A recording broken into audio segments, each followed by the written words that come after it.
Hello friends, welcome to Snowball Alpha and I am Gaurav. I'll take you through the topic what do market analysts know? So let me start with a question first. Can you guess how many people trade daily in equity markets? Across the country there are nearly 90 lakh active accounts. Safely, you can assume lakhs of people trade in Indian stocks daily. Remember, the market is nothing but the collective opinion of all its participants.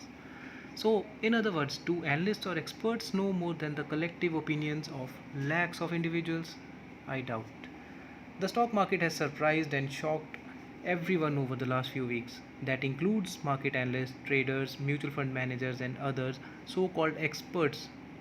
They were in no different boat. And the big irony is that we look up to them on TV channels, newspapers, Twitter, and WhatsApp groups for advice on how to deal with the market. Why is that? Do they know more than the market itself? Let's find out. I'll take an example of one big Indian bank. Can you guess the name of it? It's the sixth largest private bank with market value of around 33,500 crores. Many of you would know Bandhan Bank. So this is the 6 month chart of the bank and it has fallen from around 600 in the last 6 months to around 200 levels. So let's compare what do analysts say about this bank, the future of Bandhan Bank and its target price in the preceding slides. So one of the analysts in the market, Ambit Capital, recommended sell with a steep decline in the share price and it gave a target price of rupees 65. So this is around 83% cut in the market price of the share as on date which was reported on, it was reported on 10th of April. So the day Ambit Capital came out, it recommended that it will fall by 83.5%. At the same time, very interesting, Motilal Oswal came 6 days or 5 days later to buy Bandhan Bank and with a target price of rupees 350. So I'm not against any of those analysts, but I was still amazed to look at these contrasting targets and it made me think that if these two analyst experts who have all the data and all the analytical mindset and all the teams of analysts looking at a same thing, how can they be so different? This is not just one example. There are numerous such examples if you look closely in the market, and those in the media, especially TV channels, just put up the stock name and its target price without specifying the assumptions the analysts are making in arriving at the target price. This calls for one basic thing. We need to understand the underlying reasons of why the analyst projects steep growth or decline in the price of a share. Let's look at the two contrasting opinions here from Motilal Oswal. So it says that Bandhan had reported strong deposit growth numbers and has also maintained strong liquidity ratio. So while there are near-term concerns on microfinance portfolio, Bandhan has been able to improve its recovery rate. So it has recommended a buy. While what does Ambit Capital say?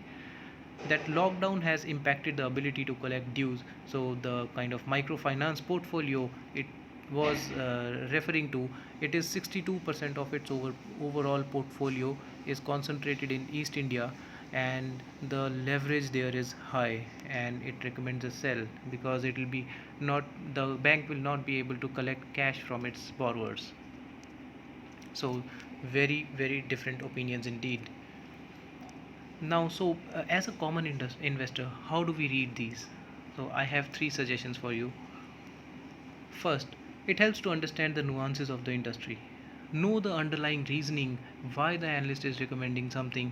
Look at the different viewpoints. It will help you compare and contrast different viewpoints, and based on your understanding, you will be able to weigh the pros and cons of each opinion and form your own opinion. This will also give you some confidence on approaching the stock before you even jump into buying or selling it.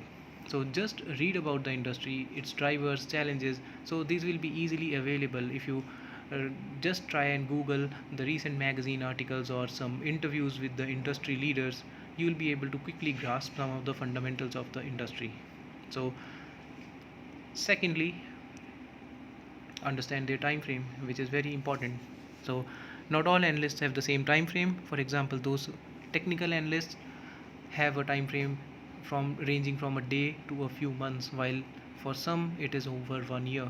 So that means an analyst projects the share price to appreciate by 50% in a year. If it does that, it does not mean the value of the stock goes up by 50% from the instant you see the report. And thirdly, how will it impact the sector weights in your portfolio? So you have a portfolio, I assume, of comprising a certain set of stocks with different weightages to financials, to industrials, to IT, to different other sectors. So how does it impact? So do you want to increase or decrease your exposure to a particular sector? Do you know similar businesses or companies which are better, or you have more confidence in them than the ones recommended to you? Should you add more cash, or should you sell one of your existing stocks to own it? So that is an individual decision. So every person has a different portfolio, a different risk profile, and the different return expectations as well. So you need to understand whether it the recommended stock, the buy or sell recommendation, fits within your portfolio scheme of things as well. So those were our 3 recommendations. Thank you for watching, friends. Please keep encouraging us by hitting like and subscribe buttons with your feedback in comments, and suggest what you want to know more. Bye bye.